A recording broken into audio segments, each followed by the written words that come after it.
Hey everyone, how are you guys doing? Today I'm going to talk about one of the many systems of the human body. As we all know, most of them kind of want to keep you alive, right? But not this one. This one's only job is to combine alleles and make a baby. So today I'm going to talk about the female reproductive system.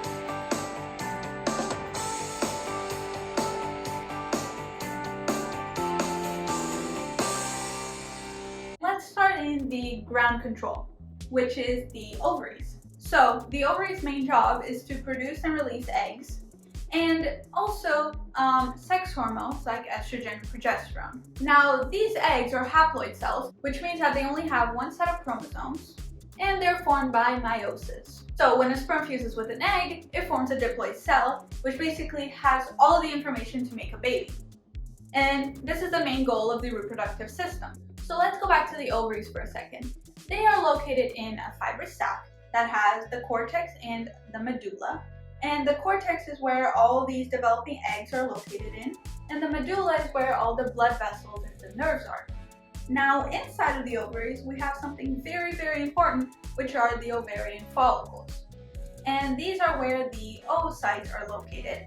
And these are basically tiny sacs that contain primary oocytes, which are basically like incomplete eggs, let's say. And it also has some follicle cells around it. And females are born with all of these little follicles that they're ever going to have. And these primary oocytes that are in the follicles stop developing and they get stuck in meiosis 1, so the first stage of meiosis, at birth. So we're born and basically all the eggs stop developing. And most of them actually stay that way for a really, really long time, some of them actually forever. And we'll go back to when they're gonna actually go through to meiosis 2. Now, the process of egg creation, so these are only primary oocytes in the follicles, the creation of the eggs, which is also called oogenesis, only starts to happen in puberty. So that's around 19 to 13 years of age for girls.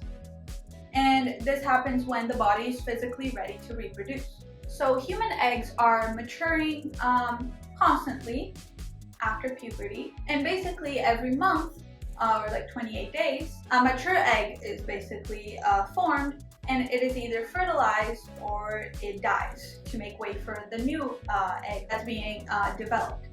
And this is basically known as the menstrual cycle. Now, the menstrual cycle is only one part of it. We have the menstrual cycle, or the uterine cycle, and we have the ovarian cycle. The menstrual cycle is the uterus basically preparing for the coming of the egg. And the ovarian cycle is basically the ripening of the egg and everything. It basically drives the menstrual cycle. So let's start at puberty. Right around puberty, the hypothalamus starts to release gonadotropin-releasing hormones, which triggers the pituitary gland, which is a gland located right below the hypothalamus, to start producing FSH and LH. Now, what FSH is going to do is it's going to go to this follicle that's maturing. It's actually going to go to the most developed one and tell it to mature. So the ones that aren't as developed are just going to undergo self-destruction or atresia. And this one, the lucky one, will receive the levels of FSH and it will start to mature. And while it does that, it also releases estrogen in order to mature even more. Now this estrogen has its own job. It's going to go back to the anterior pituitary and tell it to start releasing LH, which is luteinizing hormone. And this LH will go into the oocyte that's inside the follicle and tell it to start dividing again. So remember I said the oocyte is stuck in meiosis 1? Well, the LH is going to cause it to start dividing again to go into meiosis 2. And now that this follicle is mature, it's going to go right up to the ovarian wall. With the help of some enzyme, it's going to burst and it's going to release the ovum. Now this basically completes ovulation. So now the ovum is on its way, and what's going to happen to the burst follicle? Well, that's going to turn into something called corpus luteum. This corpus luteum, now, before disintegrating completely, it's going to release a final burst of hormones, most specifically a lot of progesterone, a bit of estrogen, and some inhibin. All these hormones are actually going to go to the uterus and tell it to start preparing for the incoming egg that's potentially fertilized. But that's not all it does. This progesterone and estrogen also go to the anterior pituitary and tell it to stop producing FSH and LH, follicle stimulating hormone and luteinizing hormone. Why? Well, basically because the job of these two hormones is to mature a follicle, and it doesn't want to do that because it already has an egg on its way. So the anterior pituitary stops the release of FSH and LH, and the uterus is preparing for the incoming egg.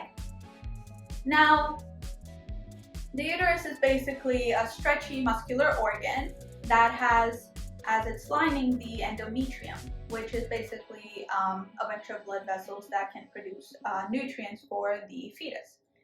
Now that the egg is going to the uterus, it has to go through the fallopian tube, and this is where it might encounter a sperm. So if it does encounter a sperm, they're going to fuse together and make a diploid cell and go into the uterus. And if fertilization occurs, then the egg will implant into the endometrium and start the gestation process. Now, what happens if the egg doesn't encounter a sperm? Well, it goes through the same path. It goes through the fallopian tubes and into the uterus, but it doesn't implant in the endometrium. And this lining will break down and shed, and this is the menstrual cycle. Okay, so let's say that the egg wasn't fertilized and the lining of the uterus broke down. Now that the lining of the uterus broke down, the corpus luteum isn't releasing progesterone and estrogen anymore because it doesn't want the endometrium to thicken. So since these two hormones aren't being produced, the anterior pituitary can start to produce FSH and LH again. So with the release of follicle stimulating hormone, it's going to do just that. It's going to stimulate a follicle to grow again. And then it's going to go through that same process. It's going to go right up to the ovarian wall burst. The corpus luteum will start to produce estrogen and progesterone in order for the endometrium to thicken, and the ovum is on its way to the uterus. Now, let's say this time it encounters sperm. So it fuses together, goes to the uterus and implants in the endometrium, and the high levels of progesterone and estrogen will keep going in order for the endometrium to not break down, and it's going to start the gestation process, but that's for another video. So now let's go through a brief summary of everything that's happening with this helpful picture that's on the screen right now. So let's start with the follicular phase.